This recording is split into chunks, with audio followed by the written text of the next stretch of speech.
नमस्कार जोहार। चलिए जानते हैं झारखंड सुबह की ताजा खबरों को, लेकिन उससे पहले अगर आपने अभी तक इस चैनल को सब्सक्राइब नहीं किया तो सब्सक्राइब कर लें ताकि आपको झारखंड सुबह की ताजा खबरें रोजाना मिलती रहे। सबसे पहली और बड़ी खबर, नए संसद भवन उद्घाटन कार्यक्रम का रांची में विरोध। झारखंड प्रदेश कांग्रेस ने विरसा चौक पर धरना दिया। प्रधानमंत्री नरेंद्र मोदी ने नए संसद भवन का उद्घाटन किया। इस संसद भवन का उद्घाटन राष्ट्रपति द्रौपदी मुर्मू से कराना चाहिए था, पर उन्होंने उद्घाटन कराना तो दूर, बुलाना भी जरूरी नहीं समझा। कांग्रेस पीएम नरेंद्र मोदी के इस रवैये को तानाशाह बता रही है। इसका विरोध कर रही है। भारतीय राष्ट्रीय कांग्रेस दिल्ली मुख्यालय के साथ ही विभिन्न राज्यों के मुख्यालय में धरना प्रदर्शन कर विरोध कर रही है, जहाँ अपनी बात रखते हुए नेताओं ने कहा कि यह प्रधानमंत्री मोदी का तानाशाही रवैया है। अगली खबर, वाम दलों ने मनाया काला दिवस। नए संसद भवन के उद्घाटन में राष्ट्रपति को नहीं बुलाने को बताया अपमान। नए संसद भवन के उद्घाटन कार्यक्रम से राष्ट्रपति को अलग करने को लेकर वाम दलों में नाराजगी है। इसी नाराजगी को जाहिर करने को लेकर वाम दलों ने अलवर टिक्का चौक पर काला दिवस मनाया। विभिन्न संगठनों से आए लोगों ने राष्ट्रपति के सम्मान में संविधान सम्मत कार्रवाई करने और संविधान की रक्षा के लिए काला बिल्ला लगाकर विरोध जताया। विरोध के दौरान भाकपा के राज्य सचिव महेंद्र पाठक ने अपनी बात रखी। उन्होंने कहा कि आज देश के इतिहास में एक काला अध्याय जुड़ गया।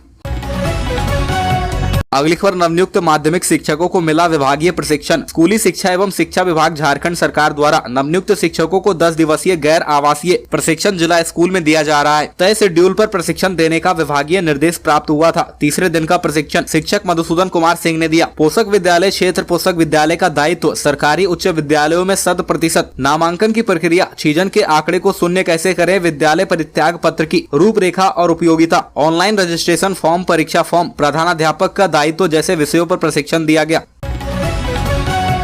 अगली खबर, डीसी ने कहा अवैध क्रशर का बिजली कनेक्शन काटे, 10 से बालू के खनन पर रोक लगाएं। उपायुक्त नैनी सहाय की अध्यक्षता में शनिवार को जिला स्तरीय माइनिंग टास्क फोर्स की बैठक समाहरणालय सभागार में हुई। टास्क फोर्स की बैठक में बालू, पत्थर, कोयला के अवैध खनन एवं व्यापार परिवहन की रोकथाम पर गहन समीक्षा की गई। बैठक में उपायुक्त ने इको सेंसिटिव जोन एवं प्रतिबंधित क्षेत्रों पर संचालित अवैध क्रशरों को तुरंत ध्वस्त करने, उनका विद्युत कनेक्शन काटते हुए फौरन कार्रवाई करने का निर्देश दिया है। साथ ही अवैध तरीके से संचालित ईंट भट्टों पर भी कार्रवाई का निर्देश पुलिस व अंचलाधिकारियों को दिया।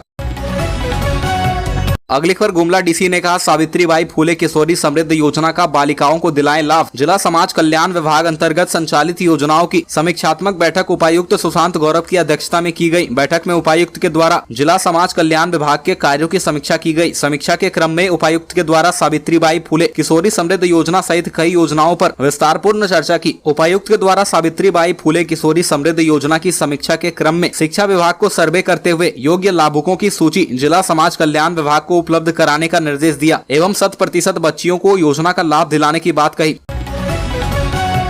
अगली खबर, छेड़खानी के आरोपों से घिरे जमुआ प्रखंड के कांग्रेस नेता, पीड़िता के पति पर भी रिवॉल्वर सटाने का आरोप। गिरिडीह में कांग्रेस पार्टी के जमुआ प्रखंड अध्यक्ष पर गंभीर आरोप लगा है। एक महिला ने प्रखंड अध्यक्ष के खिलाफ छेड़खानी की शिकायत की है। वहीं दूसरी तरफ पीड़िता के पति पर रिवॉल्वर सटाने का आरोप लगा है। जिले में जमुआ प्रखंड के कांग्रेस ब्लॉक अध्यक्ष महसर इमाम आरोपों से घिर गए हैं। महसर पर एक महिला से छेड़खानी का आरोप लगा है। महिला द्वारा जमुआ थाने में इसे लेकर शिकायत की गई है। शिकायत पर पुलिस ने प्राथमिकी दर्ज कर ली है। अगली खबर, धनबाद में वामपंथी दलों ने किया पीएम का पुतला दहन। नए संसद भवन का उद्घाटन राष्ट्रपति से नहीं कराने से नाराज वामपंथी दलों ने रविवार 28 मई को धनबाद के रणधीर वर्मा चौक पर प्रधानमंत्री नरेंद्र मोदी का पुतला दहन किया। पुतला दहन में शामिल सीपीआईएम की राज्य कमेटी के सदस्य बालक पासवान ने कहा कि नए संसद भवन का उद्घाटन राष्ट्रपति से नहीं कराना संविधान का अपमान है। उन्होंने कहा कि संविधान के अनुसार राष्ट्रपति ही भारतीय संसद का मुख्य अंग है। उन्होंने कहा कि प्रधानमंत्री देश को संविधान से नहीं सनातन धर्म से चलाना चाहते हैं। अगली खबर, नदियों के संरक्षण पर चर्चा। स्वर्ण रेखा और खरकई नदी को बचाने को लेकर विधायक सरयू राय ने अधिकारियों के साथ बैठक की। शहर की जीवनदायिनी स्वर्ण रेखा और खरकई को बचाने को लेकर रविवार को जमशेदपुर पूर्वी के विधायक सरयू राय की अध्यक्षता में एक बैठक आयोजित की गई। बैठक में पर्यावरण से जुड़े संस्थानों के प्रतिनिधि एवं तीनों निकायों JNSE मानगो नगर निगम एवं जुगसलाई नगर परिषद के अधिकारी मौजूद रहे। बैठक में सभी विभागों से दोनों नदियों के संरक्षण पर विचार विमर्श किया गया। साथ ही नदियों के संरक्षण को लेकर चलाए जा रही योजनाओं पर विस्तृत जानकारी हासिल की गई।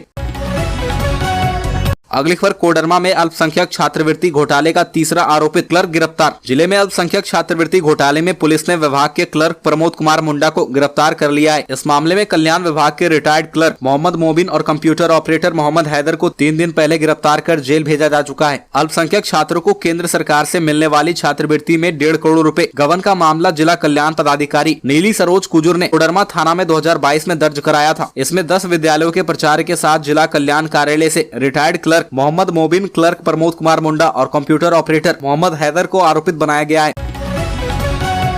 अगली खबर, झारखंड हाईकोर्ट में निजी सहायक के 42 पदों पर भर्ती। झारखंड हाईकोर्ट ने निजी सहायक के 42 पदों पर भर्ती आवेदन आमंत्रित किए हैं। योग्य और इच्छुक अभ्यर्थी ऑफिशियल वेबसाइट gsc.org.in पर या फिर jharkhandhighcourt.nic.in पर जाकर आवेदन कर सकते हैं। झारखंड हाईकोर्ट की इस भर्ती के लिए आवेदन प्रक्रिया शुरू हो चुकी है। अभ्यर्थी ध्यान रखें कि ऑनलाइन आवेदन शर्तों की विस्तृत जानकारी के लिए पूरा भर्ती नोटिफिकेशन जरूर देख लें। अगली खबर, झारखंड में शराब के लिए होलोग्राम छापने वाली कंपनी को हटाया जाएगा। झारखंड सरकार होलोग्राम छापने वाली company prism hologram and film securities private limited से काम छीनने की तैयारी कर रही है। छत्तीसगढ़ शराब घोटाले में उक्त कंपनी के फंसे होने की वजह से सरकार के स्तर से यह कदम उठाया जा रहा है। झारखंड सरकार ने इस कंपनी को 5 साल तक के लिए शराब की बोतलों पर लगाया जाने वाला होलोग्राम छापने का काम दिया था। नई शराब नीति के तहत राज्य में शराब का कारोबार 2022 से शुरू हुआ था। गौरतलब है कि यहाँ नई शराब नीति के सलाहकार के रूप में अरुण पति त्रिपाठी को नियुक्त किया गया था। साथ ही prism hologram and film securities private limited को होलोग्राम छापने का ठेका मिल गया। अगली खबर, झारखंड में मिशन 2024 के लिए बीजेपी की तैयारी तेज, लोगों को जागरूक करने की बनाई ये रणनीति। झारखंड के 14 लोकसभा सीटों पर जीत हासिल करने के उद्देश्य से बीजेपी अब खास रणनीति बनाने में जुट गई है। बता दें कि पिछले बार विधानसभा चुनाव में मोदी लहर होने के बावजूद पार्टी अच्छा प्रदर्शन नहीं दिखा पाई थी। वहीं अब पार्टी एक बार फिर वही गलती इस लोकसभा चुनाव में दोहराना नहीं चाहती है। दरअसल इस बार लोकसभा चुनाव को देखते हुए राजस्थान की पूर्व मुख्यमंत्री वसुंधरा राजे जैसी दिग्गज नेता झारखंड में अपनी पूरी ताकत आजमा रही है। बता दें कि वसुंधरा राजे को लोकसभा चुनाव के लिए झारखंड के गिरिडीह, दुमका, गोड्डा, कोडरमा की जिम्मेदारी दी गई है।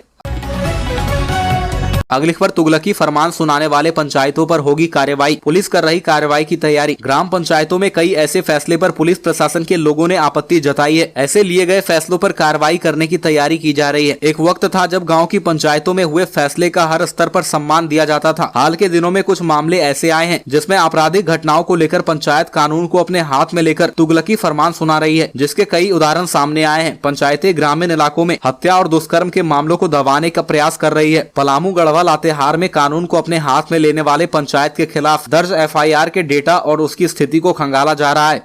अगली खबर, ईज ऑफ डूइंग बिजनेस में झारखंड टॉप। नीति आयोग की बैठक में बोले सीएम, केंद्र सहयोग करे तो राज्य की परियोजनाएं होंगी पूरी। झारखंड में विगत 3 वर्षों में विकास की गति में काफी तेजी आई है। राज्य में आधारभूत संरचना के क्षेत्र में निवेश की असीम संभावनाएं हैं और सरकार इस दिशा में निरंतर प्रयास कर रही है। प्रधानमंत्री से आग्रह है कि कोऑपरेटिव फेडरलिज्म के सिद्धांतों को धरातल पर उतारते हुए झारखंड को उचित सहयोग प्रदान किया जाए, जिससे विकसित भारत की परिकल्पना को साकार करने में राज्य भी अपनी भागीदारी दर्ज करा सके। यह बातें मुख्यमंत्री हेमंत सोरेन ने नई दिल्ली में विज्ञान भवन में आयोजित नीति आयोग की शासी परिषद की 8वीं बैठक में कहा।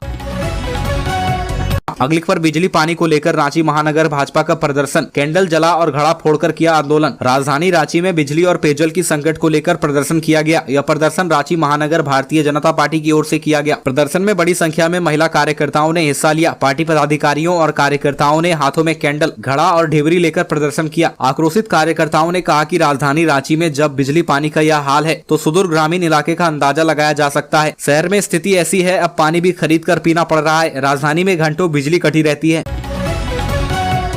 अगली खबर, छात्र आसू ने कहा नामांकन प्रक्रिया में बाधा न बने CUET। अखिल झारखंड छात्र संघ की रांची विश्वविद्यालय इकाई द्वारा राज्यपाल सह कुलाधिपति के नाम मांग पत्र रांची विश्वविद्यालय के कुलपति डॉक्टर अजीत कुमार सिन्हा को सौंपा। विश्वविद्यालय अध्यक्ष नीतीश सिंह ने कहा कि CUET झारखंड के 3 लाख गरीब छात्रों पर अनावश्यक रूप से किया गया आर्थिक प्रहार है। इसके अलावा कोई और प्रत्यक्ष रूप से इसका लाभ नहीं है। CUET की परीक्षा में शामिल होने का शुल्क झारखंड के कई विश्वविद्यालयों के नामांकन शुल्क से भी अधिक है। अनावश्यक रूप से छात्र छात्राओं पर आर्थिक बोझ बढ़ रहा है। अगली खबर भाजपा जिला कार्यालय में सभी 7 मोर्चों की बैठक। भारतीय जनता पार्टी जिला कार्यालय तपेज में भाजपा के सभी 7 मोर्चों के जिलाध्यक्ष व महामंत्रियों के साथ बैठक हुई। इसकी अध्यक्षता भाजपा जिलाध्यक्ष अशोक शर्मा ने किया। मुख्य अतिथि के रूप में भाजपा किसान मोर्चा के प्रदेश महामंत्री चतरा जिला के प्रभारी रूप में ललित ओझा उपस्थित थे। कार्यक्रम को संबोधित करते हुए मुख्य अतिथि ने कहा कि भारतीय जनता पार्टी आगामी 12 जून को चतरा विधानसभा व 13 जून को सिमरिया विधानसभा स्तरीय संयुक्त मोर्चा की सम्मेलन आयोजित किया जाएगा, जिसमें सभी मोर्चा के मंडल कार्य समिति एवं मोर्चे के पूर्व कार्यकर्ता शामिल होंगे।